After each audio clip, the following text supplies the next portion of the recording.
नमस्कार, अभिवादन। मैं दुर्गेंद्र चौहान। यूपीएससी ने लेटरल एंट्री के जरिए 45 लोगों को आईएएस बनाने का जो विज्ञापन निकाला था, उससे केंद्रीय कार्मिक मंत्री जितेंद्र सिंह की चिट्ठी के बाद विज्ञापन को रद्द कर दिया गया है। ये जो विज्ञापन है, इसको रद्द करने की चिट्ठी जितेंद्र सिंह ने प्रधानमंत्री के निर्देश पर या प्रधानमंत्री से विचार विमर्श करके या प्रधानमंत्री के कहने पर रद्द किया है। और यूपीएससी को भी ये कहा है कि वो इस पूरी जो पोस्ट हैं 45 लेटरल एंट्री के जरिए आईएएस बनाने वाले जो पद हैं, इनका नोटिफिकेशन भी रद्द कर दे। अब इसमें कोई शक नहीं रह गया है कि लेटरल एंट्री का जो मसला है वो अब एक तरीके से डस्टबिन में चला गया है। अब ये जो भर्तियां हैं, अब ये नहीं होंगी। और जिस तरीके से नेता प्रतिपक्ष राहुल गांधी ने कहा था कि ओबीसी, शोषित पीड़ित, ओबीसी, एससी, आदिवासी, इनका जो हक मारने का आरोप लगाया था, अब प्रधानमंत्री चाहते हैं कि जो आरक्षण के नियम हैं उनके तहत ही सारे काम हों। तो लेटरल एंट्री के जरिए सीधी भर्तियों पर एक तरीके से अब रोक लग गई है, विराम लग गया है। एक और बड़ा सवाल है कि अब तक नरेंद्र मोदी के कार्यकाल में 63 लोग सीधी भर्ती से आईएएस बने हैं, उसमें 47 अभी भी कार्यरत हैं। तो क्या उनकी भी नियुक्तियां रद्द होंगी या उनको रद्द करने का भी एक दबाव है? ये एक बड़ा सवाल होगा। लेकिन सरकार ने ये यू टर्न लिया क्यों? राहुल गांधी, नेता विपक्ष, इस वक्त पूरे देश में एक आरक्षण को लेकर, जाति जनगणना को लेकर माहौल बना रहे हैं और वो लगातार संविधान रक्षक उनकी पार्टी बना रही है। संविधान की रक्षा के लिए लोगों को वो नामित कर रहे हैं संविधान रक्षक के रूप में। तो एक तरीके से पूरा जो कोर मुद्दा है आरक्षण का, जो कोर मुद्दा है जाति जनगणना का, इसको लेकर राहुल गांधी और विपक्ष के बाकी नेता अखिलेश यादव ये बहुत मुखर हैं और लगातार कांग्रेस पार्टी इस पर काम कर रही है। राहुल गांधी ने कहा था पिछले दिनों, जब ये 17 तारीख को ये वैकेंसी निकाली गई थी, इसका नोटिफिकेशन किया गया था यूपीएससी ने, तो उस वक्त राहुल गांधी ने कहा था कि संविधान और आरक्षण व्यवस्था की को हम हर कीमत पर इसकी रक्षा करेंगे। भाजपा की लेटरल एंट्री जैसी साजिशों को हम हर हाल में नाकाम कर देंगे और करके दिखाएंगे। मैं एक बार फिर, राहुल गांधी कहते हैं कि मैं एक बार फिर इस बात को कह रहा हूं कि 50% आरक्षण सीमा को तोड़कर हम जातिगत गिनती के आधार पर सामाजिक न्याय की व्यवस्था को लागू करेंगे, सामाजिक न्याय सुनिश्चित करेंगे। राहुल गांधी ने ये लोकसभा से के अंदर और बाहर खम ठोक कर इस बात को कहा।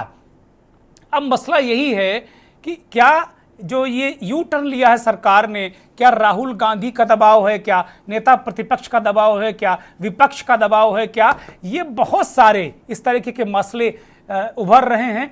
लेकिन क्या सरकार दबाव में है? क्या ये भी बहुत बड़ा सवाल उठा इस फैसले के बाद, क्योंकि ताबड़तोड़ 2 बिल, वक्फ बिल गया, सूचना वाला बिल जो एक तरीके से जो सोशल मीडिया है, डिजिटल मीडिया, उसको काबू में करने वाला बिल भी एक तरीके से भारतीय जनता पार्टी पास नहीं करा पाई। वक्फ बिल को उनको भेजना पड़ा जेपीसी को। तो कुल मिलाकर ये तीसरा ऐसा मौका है हाल में जब सरकार को पीछे हटना पड़ा हो। और इस मामले में तो सरकार ने पूरी तरीके से यू टर्न लिया, ऐसा आरोप पक्ष लगा रहा है और विपक्ष और राहुल गांधी अपनी पीठ थपथपा रहे हैं। वो कहते हैं कि मोदी और आरएसएस वाले लोक सेवकों के जरिए लोक सेवकों की जगह वो स्वयं सेवकों की भर्ती की तैयारी कर रहे हैं, या महत्वपूर्ण पदों पर लोक सेवकों की जगह वो स्वयं सेवक बैठाने की मंशा रखते हैं और जहां मौका मिलता है उसे वो करके भी दिखाते हैं। राहुल गांधी को जवाब देते हुए कानून मंत्री अर्जुन राम मेघवाल ने कहा कि पूर्व प्रधानमंत्री मनमोहन सिंह को ने जो ही लेटरल एंट्री के जरिए 1976 में फाइनेंस सेक्रेटरी मोंटेक सिंह वालूवालिया को योजना आयोग का उपाध्यक्ष और सोनिया गांधी को नेशनल एडवाइजरी काउंसिल चीफ बनाया गया था। कांग्रेस ने लेटरल एंट्री की शुरुआत की थी। अब पीएम मोदी ने यूपीएससी को नियम बनाने का अधिकार देकर लेटरल एंट्री सिस्टम को व्यवस्थित बनाया है। पहले की सरकारों में लेटरल एंट्री फॉर्मल सिस्टम नहीं था। अर्जुन राम मेघवाल कह रहे हैं कि भाई राहुल गांधी बहुत जिम्मेदार पद पर हैं, नेता विपक्ष हैं और वो गैर जिम्मेदाराना बयान देते हैं, जबकि उनकी पार्टी और उनके नेताओं ने लेटरल एंट्री शुरू की थी। खैर जो भी हुआ हो, जाहिर सी बात है अगर कांग्रेस पार्टी ने लेटरल एंट्री शुरू की, जो जैसा कि बीजेपी के जिम्मेदार नेता और केंद्रीय मंत्री कह रहे हैं, तो फिर भारतीय जनता पार्टी, जैसा वो अभी अर्जुन राम मेघवाल मंत्री जी कह रहे हैं कि नरेंद्र मोदी ने इसे व्यवस्थित किया, तो फिर इस व्यवस्था से पीछे क्यों हट गई सरकार? फिर अचानक यू टर्न क्यों लेना पड़ा? बहुत सारे किंतु परंतु हैं, लेकिन आज हम जो मुद्दा लेकर आए हैं, क्योंकि नरेंद्र मोदी कहते हैं लोकसभा के अंदर कि जब तक जान में जान है, जब तक नरेंद्र मोदी जिंदा है, तब तक आरक्षण को, इस व्यवस्था को, शोषितों को, पीड़ितों को आंच नहीं आ सकती। और हम यही मानकर चल रहे हैं कि वो एक देश के जिम्मेदार व्यक्ति हैं, जिम्मेदार नेता हैं, प्रधानमंत्री हैं। मैं आज इसी बात को लेकर चर्चा करने वाला हूं। प्रधानमंत्री नरेंद्र मोदी सामाजिक न्याय के साथ खड़े हैं।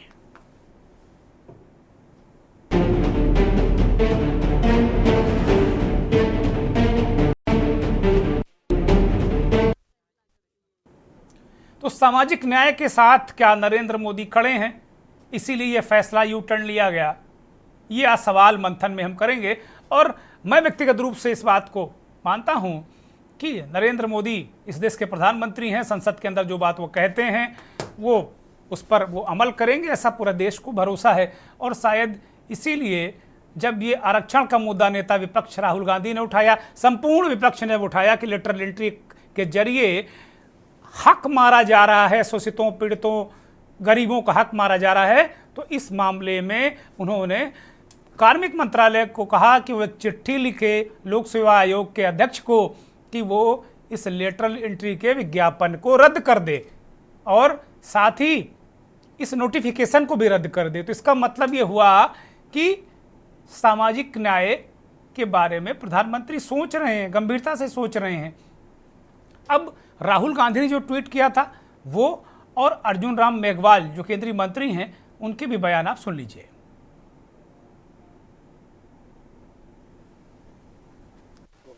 बधाई हो, एक बार फिर से संविधान की जीत हुई है। संविधान में निहित आरक्षण की, संविधान में निहित सामाजिक न्याय की जीत हुई है। लैटरल एंट्री मतलब सीधी भर्ती पर रोक लगाई गई है। जो विज्ञापन आया था जिसमें 45 जॉब्स बिना आरक्षण के भर्ती की जा रही थी लैटरल एंट्री के माध्यम से, अब वो विज्ञापन रद्द किया जाएगा। वो फैसला वापस लेना पड़ा मजबूर होकर नरेंद्र मोदी की सरकार को। याद रहे, इस फैसले ने आरक्षण को ताक पर रखा था। दलितों, वंचितों, शोषितों, आदिवासियों, पिछड़ों के हक को मारने वाला फैसला था ये, और इसका पुरजोर विरोध राहुल गांधी ने किया था। इसके खिलाफ आवाज खरगे जी ने उठाई थी। पूरे इंडिया गठबंधन ने इसके खिलाफ पुरजोर विरोध किया था, क्योंकि यह संविधान में निहित आरक्षण पर एक बड़ा प्रहार था। नरेंद्र मोदी जी, क्रेडिट लेने की बिल्कुल भी कोशिश मत करिएगा, क्योंकि यह साजिश, यह फैसला आपकी नाक के नीचे लिया गया था। यह पूरा षड्यंत्र आपकी नाक के नीचे गठित हुआ था। तो आप क्रेडिट लेने की कोशिश मत करिए। और एक बात याद रखिए कि जब जब आप संविधान के खिलाफ, आरक्षण के खिलाफ, दलितों, पिछड़ों, आदिवासियों के हक के खिलाफ कोई फैसला लेंगे तो अपने सामने समूचे विपक्ष को, राहुल गांधी को पाएंगे। एक बात और कहना चाहती हूं, अब आदत डाल लीजिए, आपके हर गलत फैसले को हम वापस कराकर ही मानेंगे। फिर वो चाहे वक्फ बोर्ड का फैसला हो, वो ब्रॉडकास्टर्स बिल हो, या अब ये जो आपने असंवैधानिक तरीके से नौकरी बांटने की सोची थी, आरक्षण को खत्म करने की साजिश रचकर। एक बात तो सच है, झुकती है दुनिया, झुकाने वाला चाहिए। और जब सामाजिक न्याय के ध्वजवाहक खुद राहुल गांधी और खुद इंडिया ब्लॉक उठ खड़ा हो आपके आरक्षण खत्म करने की साजिश के खिलाफ, तो फैसला तो वापस आपको लेना ही था। राहुल गांधी जी लोकसभा में नेता प्रतिपक्ष भी है, वो संवैधानिक पद पर है, बोलते समय ध्यान ही नहीं रख रहे हैं। वो कहते हैं लेटरल एंट्री के माध्यम से आरएसएस के लोगों को भर्ती किया जा रहा है। हम ये कहना चाहते हैं, डॉक्टर मनमोहन सिंह जी भी तो लेटरल एंट्री का ही पार्ट थे। 1976 में सीधा आपने फाइनेंस सेक्रेटरी कैसे बनाए जी?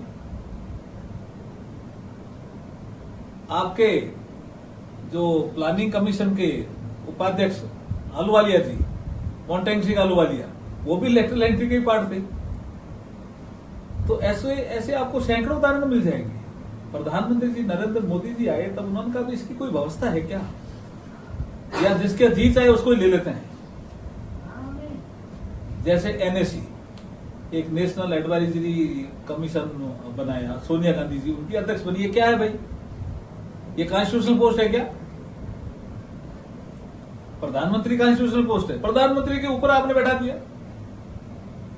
तो लेटरल एंट्री तो आपने शुरू की थी, मोदी जी ने व्यवस्थित की है। 2005 में एडमिनिस्ट्रेटिव रिफॉर्म कमीशन बना, उसकी रिपोर्टें आई, आपने किया ही नहीं। आप लगातार 14 तक शासन में, 5 से लेकर के 14 तक शासन में थे, आपने किया ही नहीं। मोदी जी ने इसको व्यवस्थित किया। उन्होंने कहा भी ऐसे नहीं, यूपीएससी को दे दो, हमारी एक संस्था है यूपीएससी, प्रमाणित संस्था है जो रूल्स बनाएगी, तरीके से लेगी। ये कॉन्ट्रैक्ट की पोस्टें हैं, इसमें ठीक है कोई जॉइंट सेक्रेटरी बनता है, कोई डायरेक्टर बनता है, कोई डिप्टी सेक्रेटरी बनता है, लेकिन वो उस विषय का विशेषज्ञ होना चाहिए। अब जैसे पर्यावरण का कोई विषय है, तो पर्यावरण का कोई विशेषज्ञ अगर डिप्टी सेक्रेटरी बनता है तो तकलीफ क्या है जी? और ये ओपन फॉर ऑल है, इसमें एससी एसटी ओबीसी का आदमी भी अप्लाई करता है। और वो तो यूपीएससी आईएएस की जो वैकेंसी है वो अलग है। ये कह रहे हैं आप रिजर्वेशन समाप्त कर रहे हो, तो जब आप भर रहे थे, भर्ती कर रहे थे, तब क्या कर रहे थे? देख रहे थे। अभी अचानक उनका ओबीसी प्रेम उमड़ा है, अचानक। जब आपकी काका कालेश्वर समिति आई थी तब आप ओबीसी के खिलाफ बोले। 61 में पंडित नेहरू ने कहा मैं रिजर्वेशन के खिलाफ हूं, सारे मुख्यमंत्रियों को पत्र लिखे 61 में। फिर मंडल कमीशन की रिपोर्ट आई। राहुल गांधी जी को यह समझना चाहिए कि राजीव गांधी भी इस देश में नेता प्रतिपक्ष थे। उन्होंने फ्लोर पे बोला है, लोकसभा की फ्लोर पे, मैं ओबीसी के रिजर्वेशन के खिलाफ हूं। वो रिकॉर्ड निकाल करके तो देख लेते। अब अचानक उनका कोई ओबीसी प्रेम उमड़ पड़ा है और ये एससी एसटी ओबीसी के छात्रों को भरमाने का काम कर रहे हैं। हमारे राजस्थान में कहावत है कि काठ की हंडी बार बार नहीं चढ़ती, उनको समझ में आ जाना चाहिए। धन्यवाद।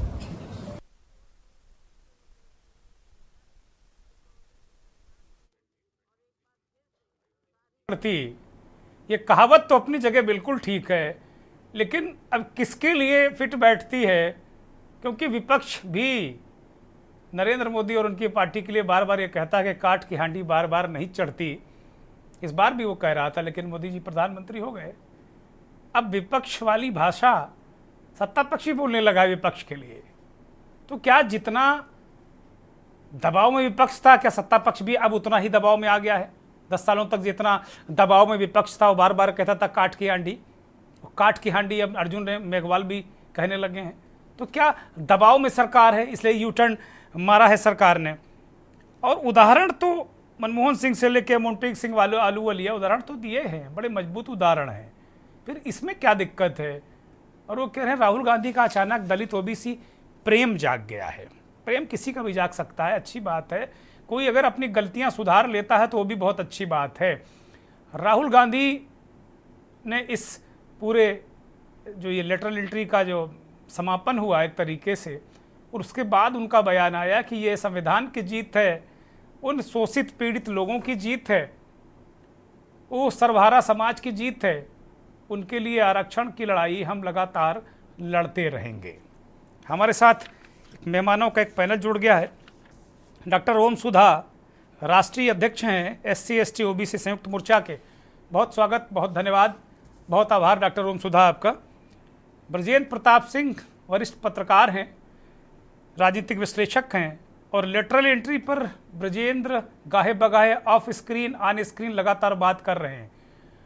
कल हम लोगों ने, डॉक्टर ओम सुधा कल की चर्चा में थे, कल हम लोगों ने लेटरल एंट्री पर बड़ी गंभीरता से चर्चा की थी, और आज वो लेटरल एंट्री को लेकर कार्मिक मंत्रालय ने पत्र भी लिख दिया कि भाई हटाओ, जंजाल है, बवाल है, ये खत्म करो इसको। अनीस अंसारी साहब देश के जाने माने ब्यूरोक्रेट रहे हैं, सीनियर आईएएस अधिकारी रहे हैं, तमाम केंद्र में और राज्य में तमाम पदों पर रहे, उत्तर प्रदेश से ताल्लुक़ रखते हैं और सोशल साइंटिस्ट के रूप में भी मैं उनको जानता हूं। बहुत स्वागत, बहुत धन्यवाद, बहुत आभार अनीस अंसारी साहब आपका। राजेश रंजन अधिवक्ता सुप्रीम कोर्ट हमारे साथ जुड़े हैं। आरक्षण मामले में रिव्यू पिटीशन भी आपने दाखिल की है, आपका भी बहुत स्वागत, बहुत धन्यवाद। और डॉक्टर दिनेश उपाध्याय जी हमारे साथ जुड़े हैं, संघ विचारक हैं और संघ को वो संघ के कार्यों में अपना जीवन अर्पित किया है, उनके विचारों को आगे बढ़ाते हैं। और राघवेंद्र सिंह राजू राजनीतिक विश्लेषक के रूप में हमारे साथ जुड़े हैं। सभी मेहमानों का बहुत स्वागत, बहुत धन्यवाद, बहुत आभार।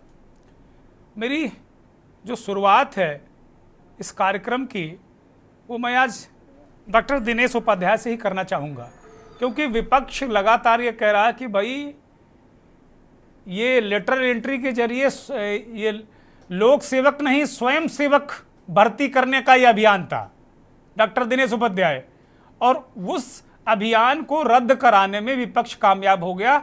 आज विपक्ष इस बात की पीठ ठोक रहा है, राहुल गांधी पीठ ठोक रहे हैं।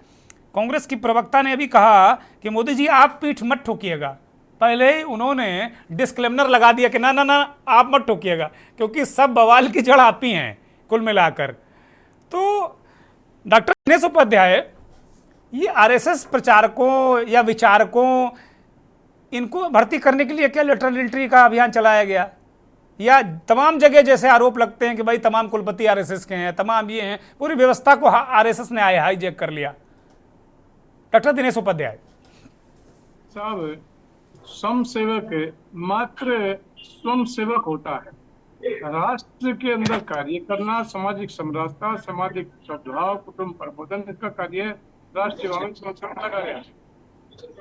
लेकिन फिर भी यदि राष्ट्र का कोई व्यक्ति संघ की विचारधारा का है या संघ का स्वयंसेवक है और वो किसी काबिल है, पढ़ा लिखा है या उसके पास कहीं किसी में जाने की उपयोगिता है, तो उसको भी भारत का नागरिक मानते हुए इसको कोई ऐसा नहीं कह सकते वो कहीं जा नहीं सकता। जाना चाहिए, सभी को सबका अधिकार है। उसकी विचारधारा क्या है, किस क्षेत्र में कार्य करता है, वो एक अलग विषय है। और रही माननीय यशस्वी प्रधानमंत्री मोदी जी की बात,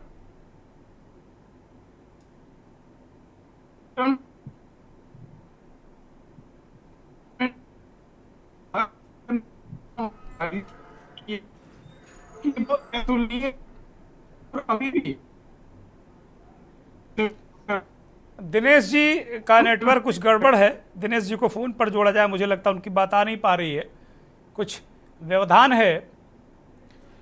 डॉक्टर ओम सुधा की तरफ मैं रुख करूंगा। डॉक्टर ओम सुधा, कल हम लोग चर्चा ही कर रहे थे इस विषय पर, बड़ी विस्तार से, बड़ी रोचक और बड़ी महत्वपूर्ण चर्चा हुई, और मैं चाहता था कि राजेंद्र नायक साहब भी रहें, जो भारत सरकार में सेक्रेटरी रहे हैं, रिटायर हुए हैं, लेकिन आज वो उपलब्ध नहीं हो सके, नहीं तो चर्चा आज भी बड़ी महत्वपूर्ण हम लोग कर रहे हैं। ये सवाल तो ये उठ रहा है भाई, अभी मैंने अर्जुन राम मेघवाल को सुना तो वो कह रहे हैं, सभी ने सुना कि भाई मोंटेक सिंह, आलूवालिया, मनमोहन सिंह, ये सभी तो लेटरल एंट्री की उपज हैं, फिर अब हाय हत्या क्यों मची हुई है लेटरल एंट्री को लेकर? डॉक्टर ओम सुधा। सबसे पहले तुर्केंद्र जी, आज मैं आपको फिर से बधाई दे दूं, दूसरे चैनलों पे ब्राह्मण महापंचायत सजती है, आपने अपने चैनल को भारत की तरह खूबसूरत बना दिया है, जहाँ अल्पसंख्यक भी हैं, ओबीसी भी है, दलित भी है। इसके लिए बहुत बहुत धन्यवाद। आप सही मायने में जो है भारतीय मीडिया का प्रतिनिधित्व करते हैं। सबसे पहले जो आज अहलूवालिया जी का जो बयान आया है, मैं उस पर थोड़ा सा कह देता हूँ। भाजपा ने जो लेटरल एंट्री के माध्यम से बहाली की और कर रही थी आज तक, और कांग्रेस ने जो किया, दोनों में अंतर है। मेरा ऐसा मानना है कि सरकार को, पूरी दुनिया में जितनी भी सरकारें हैं, अलग अलग समय पर विशेषज्ञों की जरूरत पड़ती है। नंदन नीलकेनी को लाया गया था आधार के लिए, नंदन नीलकेनी आए, अपना काम किया, चले गए। जब देश में जो है टेलीफोन रिवॉल्यूशन हो रहा था, उस समय सैम पित्रोदा को लाया गया था अमेरिका से, उन्होंने अपना काम किया, घर घर टेलीफोन पहुंचाए, चले गए। इसी तरह मोंटेक सिंह अहलूवालिया को लाया गया, और कभी मनमोहन सिंह को भी लाया गया, और सब लोगों को एक्सपर्टीज के आधार पर लाया गया और समय पर उन्होंने तय समय पर अपना काम किया और चले गए। इस बात से कोई आपत्ति नहीं है। उसकी तुलना आप इससे नहीं कर सकते जो आईएएस बनाए जा रहे हैं। जो आईएएस बन रहे हैं, ये न केवल प्रमोशन को प्रभावित करेंगे बल्कि जो नई बहालियां होंगी, सरकार की नीतियां जो होंगी, सबको प्रभावित करेंगी। तो दोनों बातों में अंतर है, तो उसको इस बात से नहीं जोड़ा जा सकता। दूसरी बात, आज जो है नरेंद्र मोदी की सरकार के लोग अपनी पीठ थपथपा रहे हैं।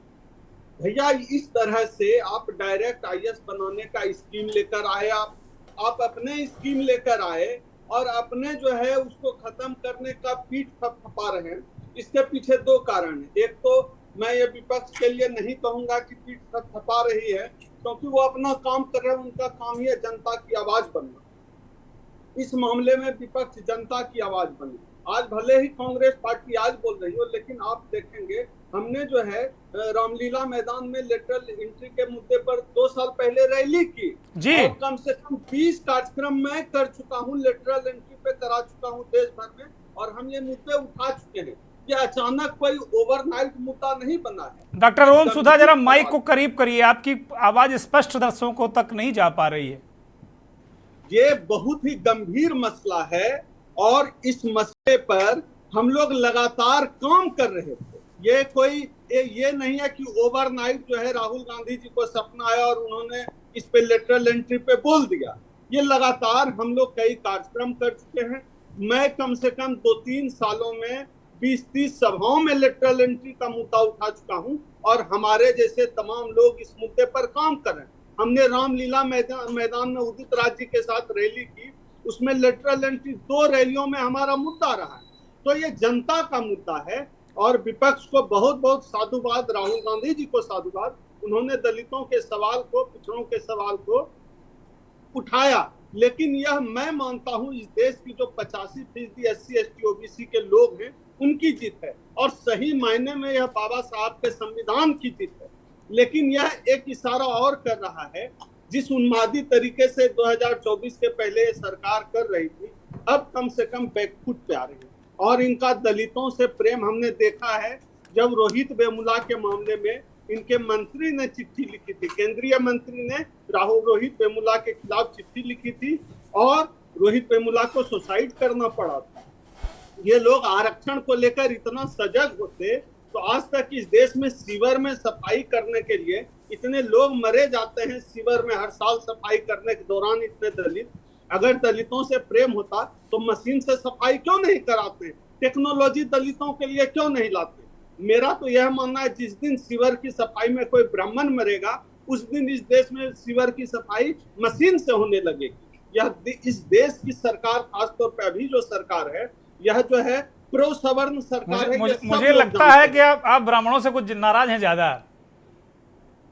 ब्राह्मणों से नाराज नहीं, मैं नाराज इस बात से हूं, इस देश की 3% आबादी का जो ब्राह्मण जाति का लोग है वह 100% जज बना हुआ है, 100% केंद्रीय विश्वविद्यालय में वाइस चांसलर बना हुआ है। मैं ब्राह्मणों से नाराज नहीं हूं, मैं हर उस व्यक्ति से नाराज हूं जो इस देश के दलितों, पिछड़ों, आदिवासियों की थाली का रोटी छीन रहा। रोटी छीनने का सिस्टम अब नहीं चलेगा, चाहे कोई हो। कांग्रेस से भी हमारा सवाल होता है कि आपके संगठन के अंदर ब्राह्मणों का वर्चस्व है, वहां भागीदारी दीजिए। SC ST OBC को सिर्फ गोलमोल बात करना और ट्वीट करने से नहीं चलेगा। अभी भी कांग्रेस, इस मामले में कांग्रेस से बेहतर भाजपा काम करती है, वहां संगठन में भागीदारी नहीं। भाजपा भागीदारी तो देती है लेकिन दलितों, पिछड़ों का हक अधिकार खा जाती है। एक बेसिक अंतर दिखता है। आरक्षण के मामले में हमारा स्पष्ट मानना है, भारतीय जनता पार्टी पूरी तरह से आरक्षण के खिलाफ है। इसलिए उन्होंने तमाम सरकारी कंपनियों का निजीकरण किया, दलितों, पिछड़ों का आरक्षण खा गए। अब दिल्ली यूनिवर्सिटी से लेकर तमाम विश्वविद्यालयों में चाहे प्रोफेसर की नियुक्ति हो, चाहे वाइस चांसलर की नियुक्ति हो, हर जगह आरक्षण को पीछे करके उन्होंने RSS से जुड़े व्यक्तियों को आगे बढ़ाया। ठीक है डॉक्टर ओम सुधा, मुझे एक ब्रेक पर जाना है। RSS के हमारे साथ विचारक, प्रचारक जुड़े हुए थे, अभी वो फिर हमारे साथ जुड़ेंगे। बड़ा महत्वपूर्ण विषय है कि विपक्ष को न पीठ ठोकने का अधिकार है न सत्ता पक्ष को। वास्तव में देश के शोषित, पीड़ित, दलित, OBC, ये इसके लिए वो लड़ाई लड़ रहे थे, आवाज़ उठा रहे थे लेटर एंट्री में। बहुत सारे पत्रकार ब्रजेंद्र प्रताप जैसे पत्रकार लगातार हर मंच पर ये आवाज उठा रहे थे। क्रेडिट इनको मिलना चाहिए। पक्ष विपक्ष अपनी राजनीति अपनी जगह है, करते रहें। एक ब्रेक ले रहा हूं।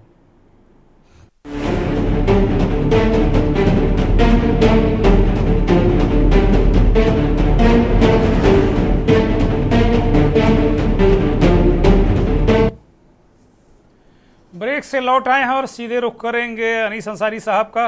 अनीस अंसारी साहब, ये पूरा जो लेटरल एंट्री का प्रकरण है, एक तो अपने आप में अब चिट्ठी लिख दी है कार्मिक मंत्रालय को, लेकिन अलग अलग दावे हैं। जैसे बीजेपी के लोग कह रहे हैं इस बात को लेकर कि भाई ये तो मोंटेक सिंह आलूवालिया या मनमोहन सिंह ही लेटरल एंट्री की उपज हैं, लेकिन जो तमाम संगठन हैं, ओबीसी दलित संगठन हैं, तमाम नेता हैं, इस बात का लेकर विरोध कर रहे हैं। राहुल गांधी ने भी इसको बहुत प्रमुखता से उठाया और उन्होंने कहा हम आपका हक दिलाकर रहेंगे।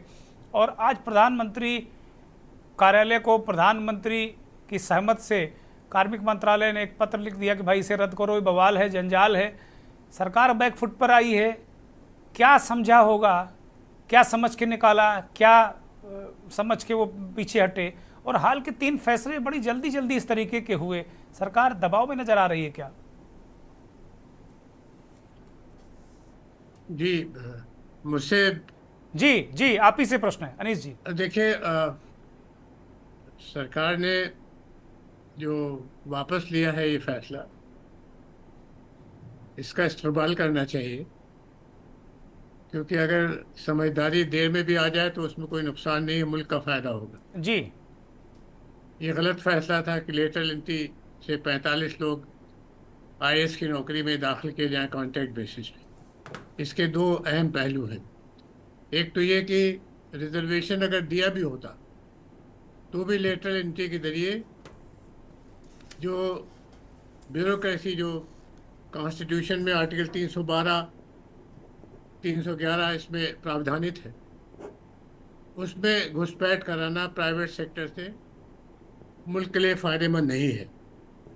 अगर लेटरल एंट्री के सिस्टम को लागू किया जाए और ये मानते हो कि रिजर्वेशन दिया जाएगा 50%, तभी भी इसमें ये एसेंशियली ये खराबी है कि डेमोक्रेटिकली इलेक्टेड जो गवर्नमेंट है उनको अपने विवेक से जनहित में फैसले करना चाहिए।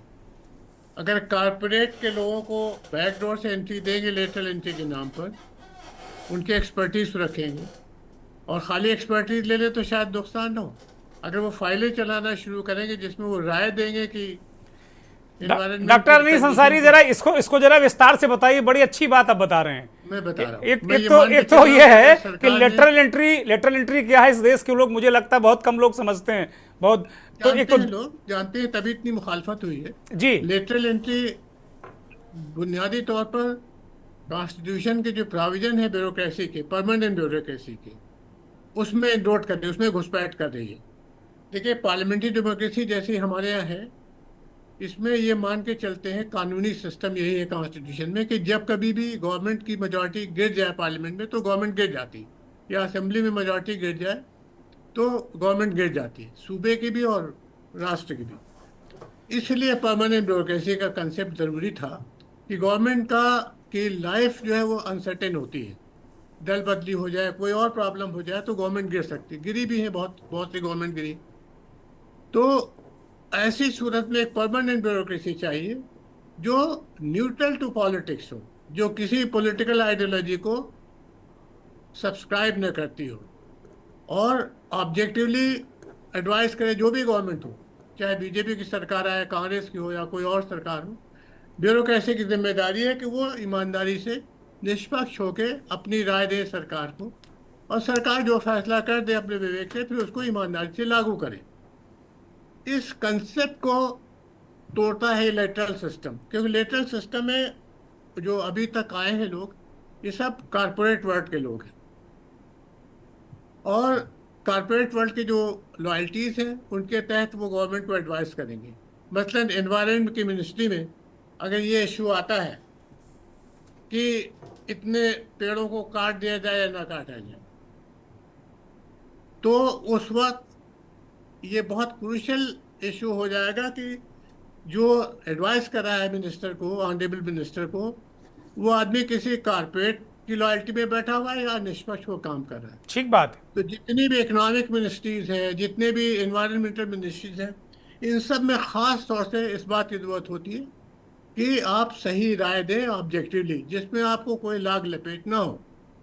तो ये कंसेप्ट जो है कि इंडिपेंडेंट, इसी वजह से कॉन्स्टिट्यूशन में इतनी प्रोटेक्शन दी गई है कि किसी भी सिविल सर्वेंट को, ऑल इंडिया सर्विसेज वालों को डिसमिसल, रिमूवल या रिडक्शन इन रैंक आसानी से नहीं हो सकता। उनको अपॉर्चुनिटी देनी पड़ेगी, उनके लिए तमाम प्रोसीजर्स हैं, जी इंक्वायरीज होती। तो इतना प्रोटेक्शन इसीलिए दिया गया है ताकि वो लोग बिल्कुल निडर होके, निष्पक्ष होके, चाहे मिनिस्टर कुछ भी कह रहा हो, लेकिन राय दे कि नहीं हमारे हिसाब से ऐसा होना चाहिए, विवेक ये होना चाहिए। तो एक तो बुनियादी चीज़ है कि लेटरल एंट्री से नुकसान होगा डेमोक्रेटिक सिस्टम।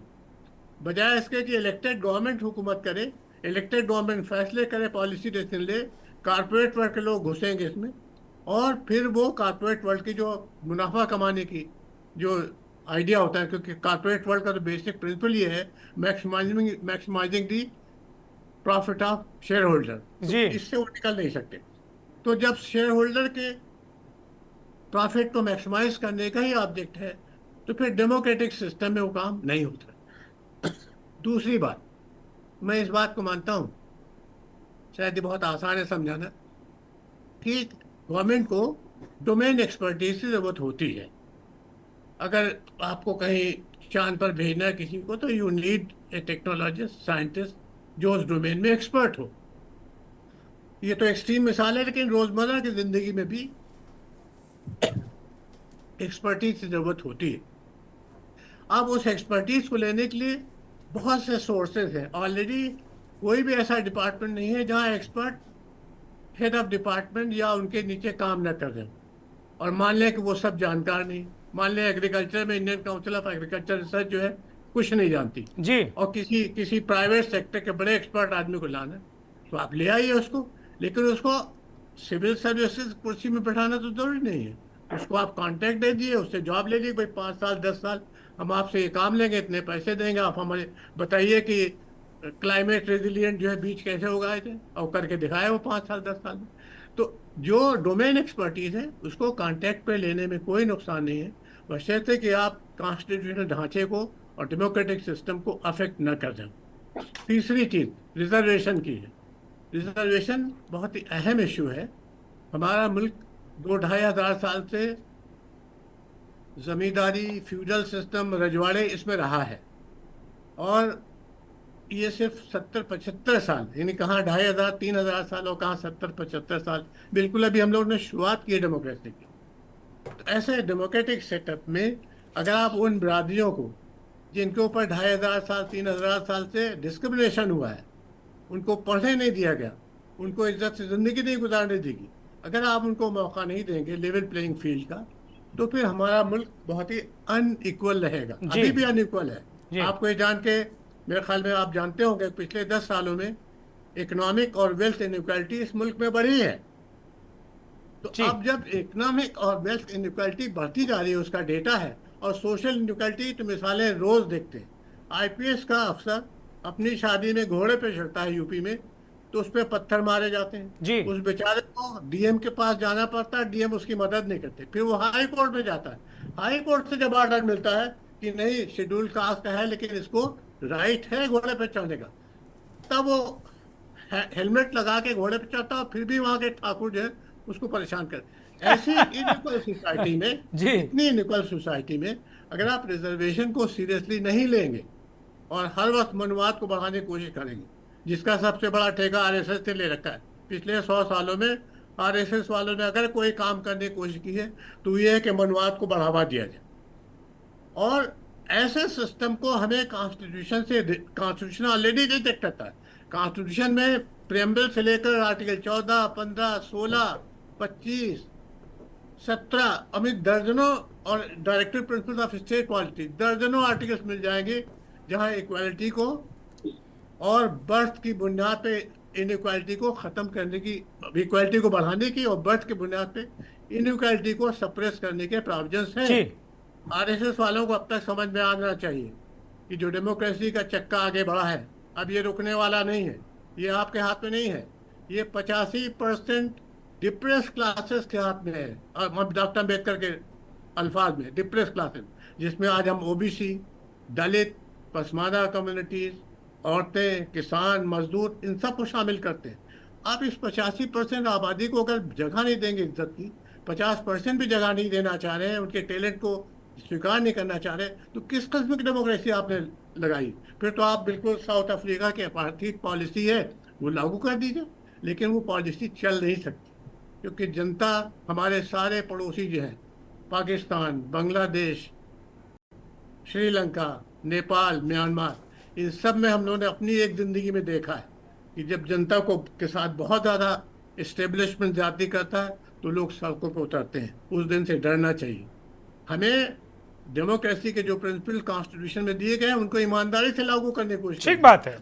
उसके लिए इनरोड्स तलाश नहीं करना चाहिए, घुसपैठ नहीं तलाश करना। और आरएसएस की सबसे बड़ी वीकनेस ये है कि एक ऐसे ज़माने में जब डेमोक्रेसी की हवाएं तकरीबन 150 कंट्रीज में चल रही हैं, उस वक्त ये लोग 100 साल पुराने राग को बजाने की कोशिश करते हैं, जिसको कोई सुनने को तैयार नहीं होगा। ठीक है, ठीक है, ठीक है। आरएसएस के विचारक हमारे साथ दिनेश उपाध्याय जी जुड़े हैं। एक छोटा सा जवाब मैं ले लेता हूं। डॉक्टर दिनेश उपाध्याय, अनीस अंसारी साहब सीनियर आईएएस रहे हैं, तमाम पदों पर केंद्र और राज्य में रहे हैं। उन्होंने कहा एक तो आप लोग मनुवाद बढ़ाते हैं, अभी आप जो डेमोक्रेटिक हवाएं चल रही हैं वो आप लोगों तक अभी पहुंच नहीं रही हैं। आप सरकारों को भी अपनी जो आपकी जिनकी आप मदर संस्था है भारतीय जनता पार्टी, उनकी सरकारों को भी आप इसी तरह कंट्रोल करते हैं। और यूँ कहें कि तमाम सरकारों में जो मुख्यमंत्री वो भी स्वयं सेवक हैं, प्रधानमंत्री खुद स्वयं सेवक हैं ही। तो जरा इसका जवाब दे दीजिए। चौहान साहब, सबसे पहले भारत की पवित्र भूमि के अंदर, राष्ट्र के अंदर रहने वाले सभी मेरे मित्र भाई और बहनों को परमपिता परमेश्वर शक्ति दे, सद्बुद्धि दे, सोचने की ताकत दे, ताकि राष्ट्र हित में सोचने का मादा तैयार हो सके। संघ का समसेवक सिर्फ राष्ट्र के लिए कार्य करता रहा है, मनुवाद को कभी बढ़ावा दिया नहीं, सभी धर्मों के लिए, सभी समाज के लिए कार्य करता रहा है। इस तरह की बातें आज का विषय था नहीं, लेकिन फिर भी अंसारी जी ने कहा है परमपिता परमेश्वर सबको लंबी आयु दे, शतायु हो, लेकिन उसके साथ सद्बुद्धि भी आए। और माननीय यशस्वी प्रधानमंत्री जी संघ के प्रचारक रहे हैं, अटल बिहारी वाजपेयी जी संघ के प्रचारक रहे हैं, संघ के स्वयंसेवक रहे हैं, लेकिन दोनों प्रधानमंत्रियों ने राष्ट्र के आकर के क्या राष्ट्र सेवा का कार्य नहीं किया? क्या देश सेवा का कार्य नहीं किया? या जो भी योजनाएं आई हैं क्या सभी भाइयों और बहनों के लिए नहीं आई? तो इस तरह की बातों का कोई औचित्य को मतलब बनता नहीं। ये अंसारी साहब कह रहे थे, चुप बैठा हुआ सुन रहा था, क्योंकि हम लोग मर्यादित लोग, बीच में टोकना, किसी के साथ ऐसी मर्यादा से शब्दों का यूज करना वो हमारी परंपरा में नहीं है।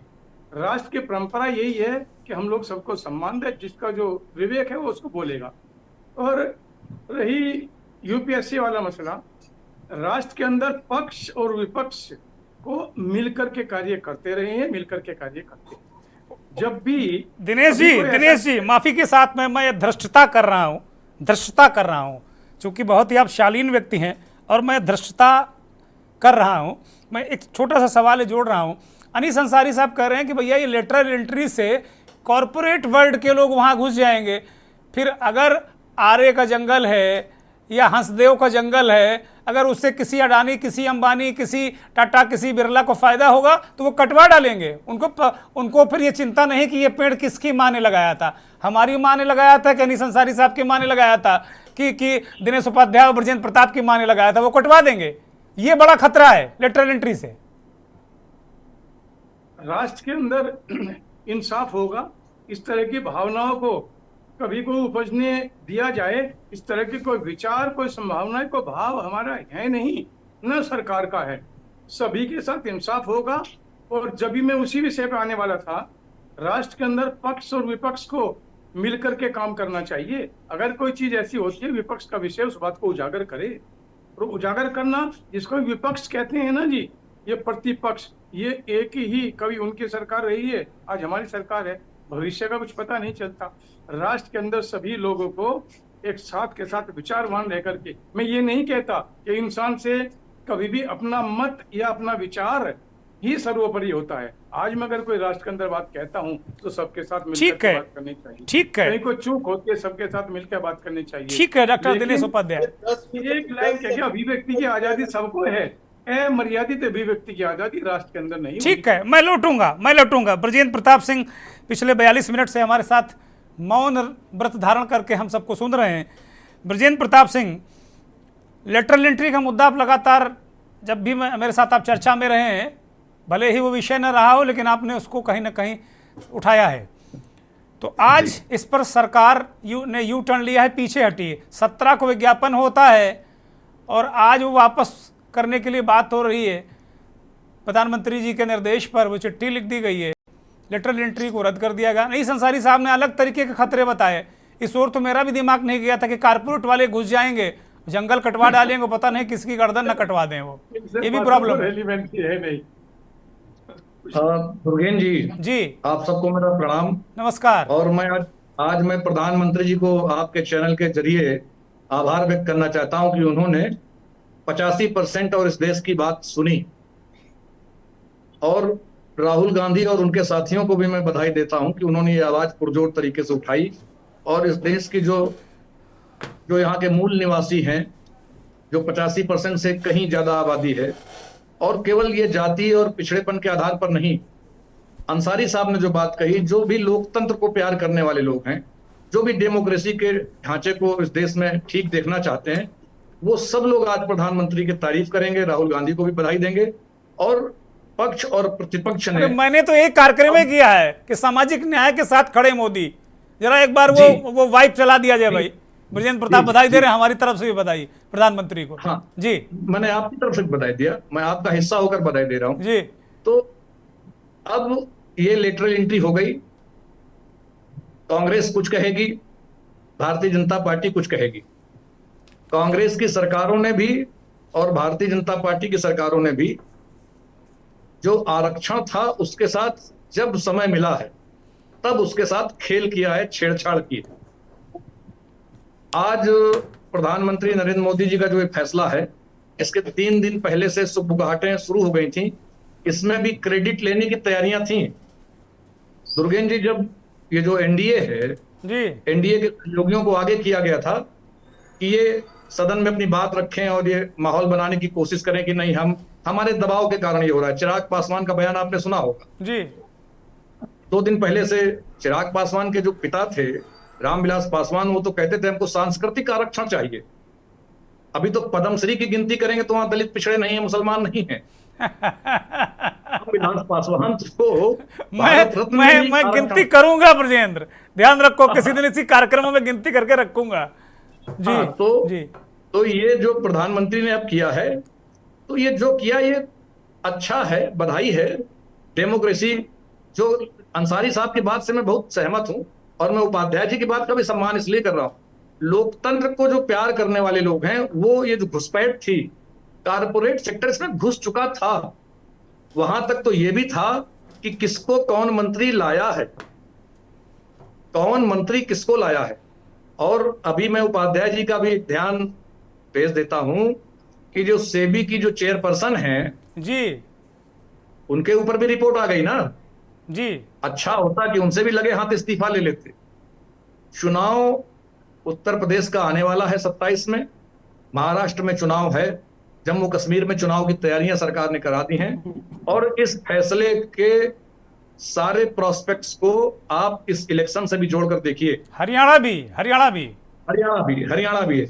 आप डॉक्टर मनमोहन सिंह को लाए थे, सोनिया गांधी के लिए यूपीए बनाया था, या आपने देश के तमाम सारे लोगों को सलाहकार के रूप में रखा था।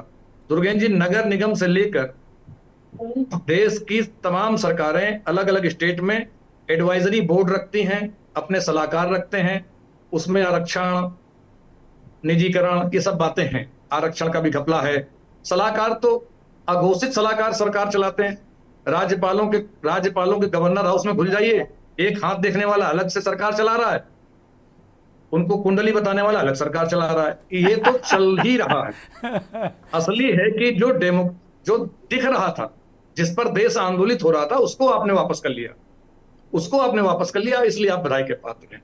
और ये पूरा का पूरा आपने इसलिए नहीं किया है कि आप अचानक डेमोक्रेसी, बांग्लादेश में विद्रोह हो गया तो आप डेमोक्रेसी बचाने लगे, ना ना।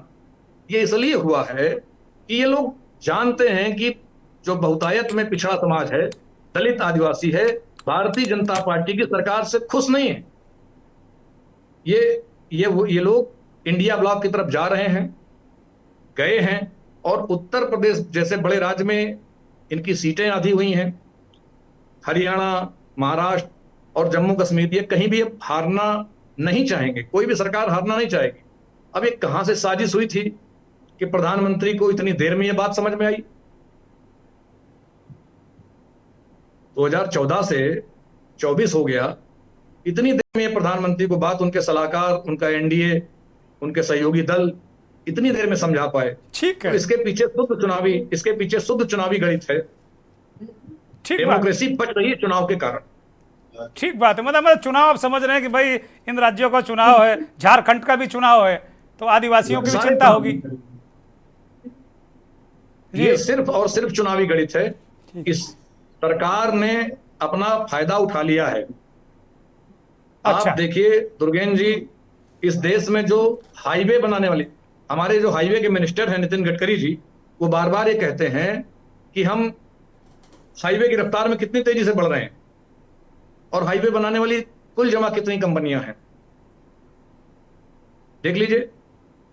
इसकी तो कोई, देश की जो ठेका पद्धति है, जो काम काज कराने का जो ठेका है, ये ठेके कराने के तौर तरीके में उत्तर प्रदेश के डिप्टी सीएम ने आरक्षण लागू किया था।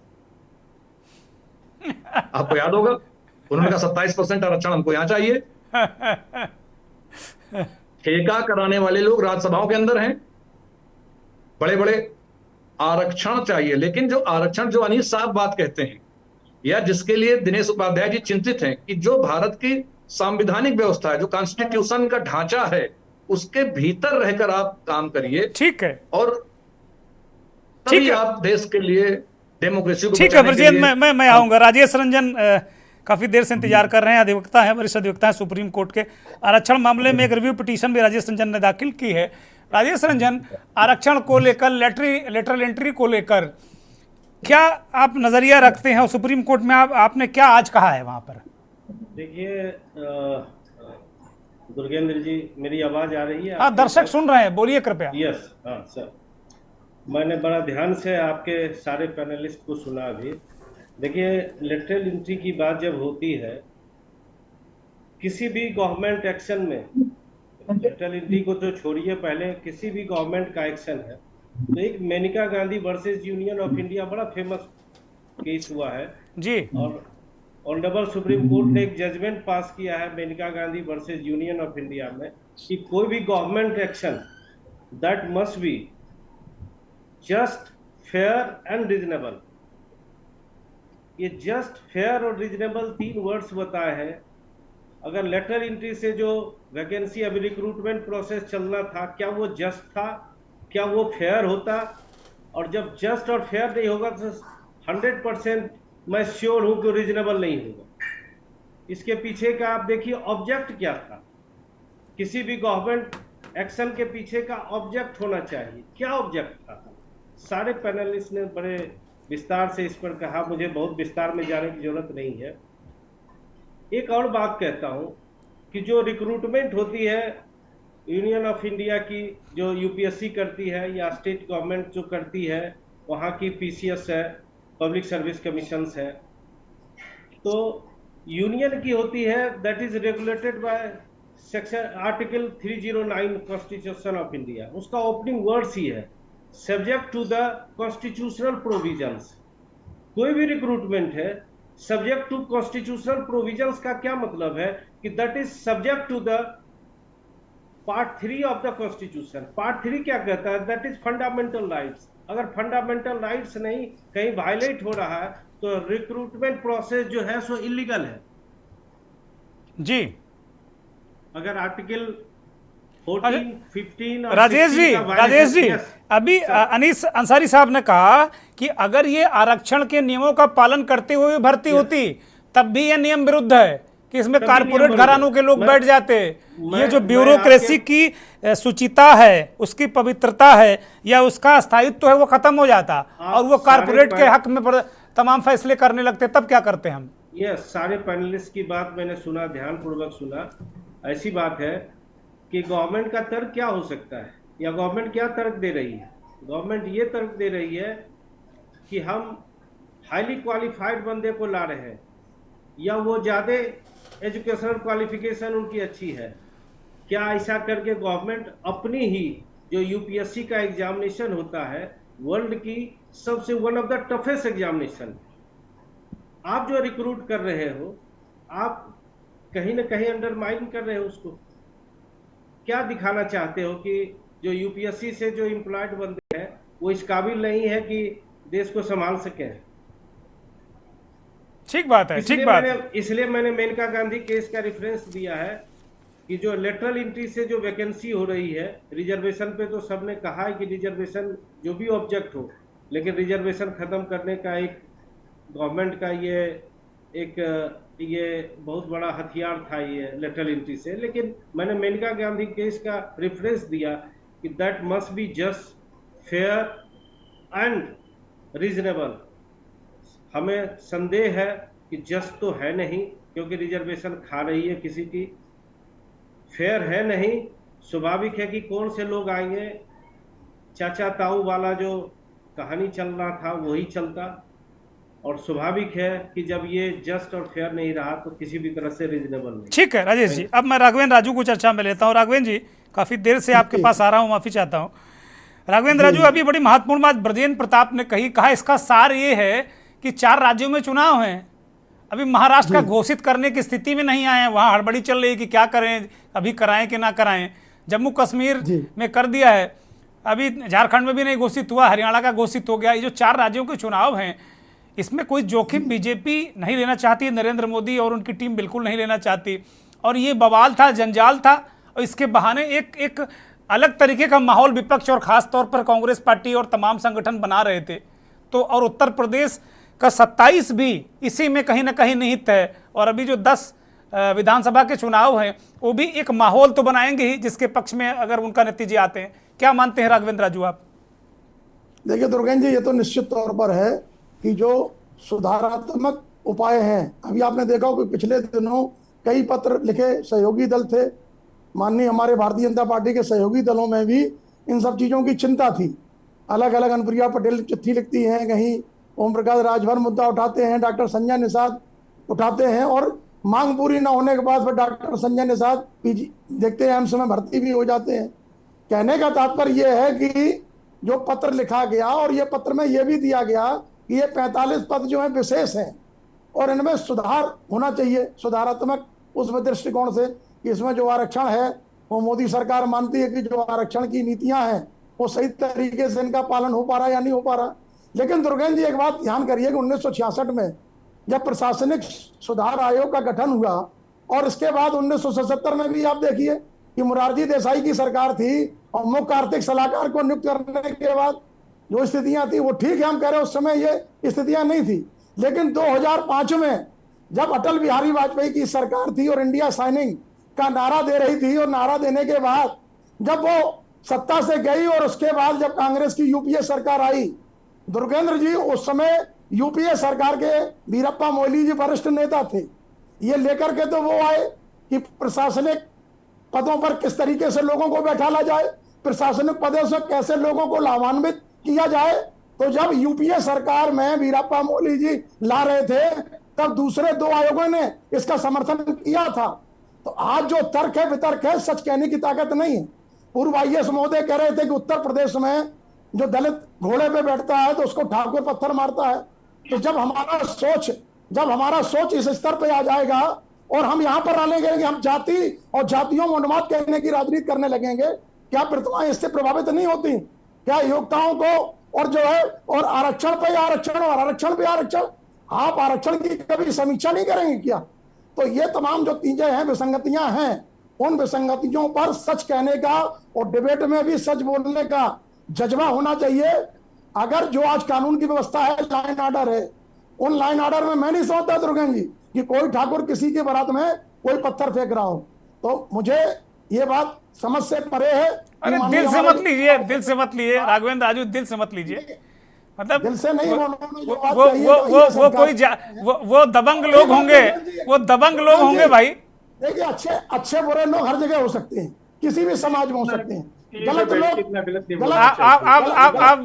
आप उसको। लेकिन दुर्गेश जी एक बात बताइए, मैं आपसे ही पूछना चाहता हूं आपके चैनल से, आप जो बताइए रिटायरमेंट के बाद IAS अधिकारियों को क्यों सेवा विस्तार दिया जाता, क्या जरूरत है? अरे तो सरकार से पूछिए ना, सर्वाधिक सेवा विस्तार तो इसी बीजेपी की सरकारों ने दिया है, उनसे पूछिए।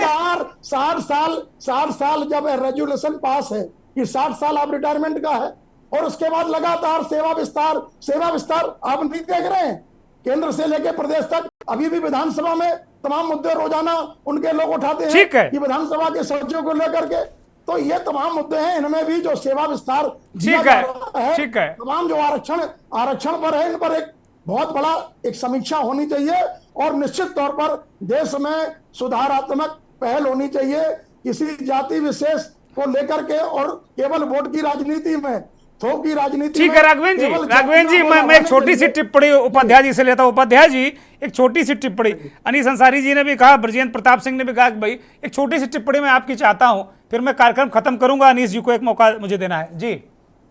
देखिए, मैं यह करना चाहता हूं कि ये जो घोड़े पे चढ़ने पे पत्थर मारे गए ठाकुरों के जरिए, ये मैं अपनी कोई कहानी नहीं गढ़ रहा हूँ, ये तो हाई कोर्ट में मामला गया है ना, हाई कोर्ट से ऑर्डर हुए कि इसको प्रोटेक्शन मिलना चाहिए, तब डीएम ने प्रोटेक्शन दी। तो आप उसको किसी भी वकील से पता कर लीजिएगा कि ये यूपी का केस है। ये छोटी चीज, बड़ी चीज ये है। एक मिनट, ये जो सज्जन बार बार उठा रहे हैं राजू साहब कि आरक्षण की समीक्षा होना चाहिए, तो समीक्षा तो आप जरूर करिए। पहले जो लाखों पोस्टें रिजर्व कैटेगरी की खाली पड़ी हैं बरसों से, इनको भरने के लिए भी तो अपनी सरकार को राय दीजिए। Schedule caste, OBC, Pasmanda communities की लाखों पोस्टें अनफिल्ड भरी हुई नहीं है, उनको भरने का तो इंतजाम तो करिए। ठीक है, ठीक है। कह सकते हैं कि 23% रिजर्वेशन पोस्ट नहीं भरेंगे, 27% रिजर्वेशन नहीं भरेंगे, और उसमें कमियां निकालने के लिए आपको ठीक है। अंसारी साहब माफी के साथ मैं रोक रहा हूं आपको, क्योंकि अब मेरे पास ज्यादा वक्त नहीं है। एक 5 सेकंड में ओम सुधा को दूंगा। बोलिए जल्दी से ओम सुधा जी, जल्दी से। हम लोग भी चाहते हैं कि आरक्षण की समीक्षा होनी चाहिए कि जो है 100% में 99% जज ब्राह्मण जाति का ही क्यों है, केंद्रीय विश्वविद्यालय का कुलपति ब्राह्मण जाति का ही क्यों होता है, सेंट्रल यूनिवर्सिटी का प्रोफेसर सब ब्राह्मण जाति का क्यों होता है, ये कौन सा आरक्षण? ठीक है, आपका सवाल आ गया। उपाध्याय जी से पूछता हूं मैं। उपाध्याय जी जल्दी से सवाल का जवाब दे दीजिए, मैं डिबेट खत्म करूंगा। वो कह रहे हैं सारे ब्राह्मण ही क्यों होते हैं भाई? उपाध्याय जी, मुझे और आरएसएस का हेड 100 साल से चितपावन ब्राह्मण ही क्यों है? इस आरक्षण की समीक्षा कौन करेगा? जल्दी से प्लीज। उपाध्याय जी बोलना है ना, उपाध्याय जी आपसे। ऐसा है, ब्राह्मण है अगर अपनी काबिलियत के साथ कहीं जाता है ऊपर, आपको सींग तो ये निकला उसकी हुआ कोई गलती नहीं है। बोलने दीजिए ओम सुधा जी, अरे बोलने दीजिए भाई। ओम सुधा जी जवाब तो आने दीजिए। अब जवाब ठीक है, आपको पूछ निकला हुआ है, मुझे एक मौका दे दीजिए, बस एक सेंटेंस बोलूंगा। अच्छा बोलिए। अनीस अंसारी साहब बोलिए। 1947 से पहले 70% पोस्टें कास्टों के पास थी, वो काबिल समझे जाते थे। आज़ादी आई और शुरू के 30 सालों में कास्टों की तादाद 70% घट के 30% रह गई, और ब्राह्मण जो कहीं भी गिनती में नहीं होते थे आज़ादी से पहले, वो तकरीबन 30% पोस्टों पे 1970 तक चले गए गवर्नमेंट में। तो ये काबिलियत जो है, ये पॉलिटिकल फंक्शन है। जिसकी सरकार होती है वही ढूंढ के, जैसे हिंदी में कहावत है कि वो अंधा जो है रेवड़ी बांटे अपनों को, ये पॉलिटिकल। ठीक है, मैं जवाब ले लेता हूं। डॉक्टर दिनेश उपाध्याय जी जवाब दे दिए जल्दी से। अब इन्होंने कहा अंधा बांटे रेवड़ी अब अपनों को दे ले, अंधा क्या करे, वो हाथ फैला कर ना ले। चलिए बहुत शुक्रिया। ये बड़ी लंबी डिबेट हो जाएगी। अनीस अंसारी साहब, डॉक्टर ओम सुधा, राघवेंद्र राजू, राजेश रंजन, डॉक्टर दिनेश उपाध्याय और ब्रजेंद्र प्रताप सिंह, आपका बहुत धन्यवाद, बहुत आभार। आभार उन दर्शकों का जो के न्यूज़ को देखते हैं, हमारे इस खास कार्यक्रम मंथन को देखते हैं। मेरा निवेदन दर्शकों से भी और पैनलिस्ट से भी कि ठीक है, अच्छी बात यही है कि अगर कोई उपाध्याय जी ओम सुधा की बात करें, ओम सुधा राघवेंद्र राजू की बात करें, अनीस अंसारी साहब ब्रजेंद्र प्रताप सिंह की बात करें, तो मुझे लगता है सामाजिक समरसता भी आएगी, सबकी समस्याएं भी हल होंगी और ये देश भी बन जाएगा। बहुत बहुत धन्यवाद। नमस्कार।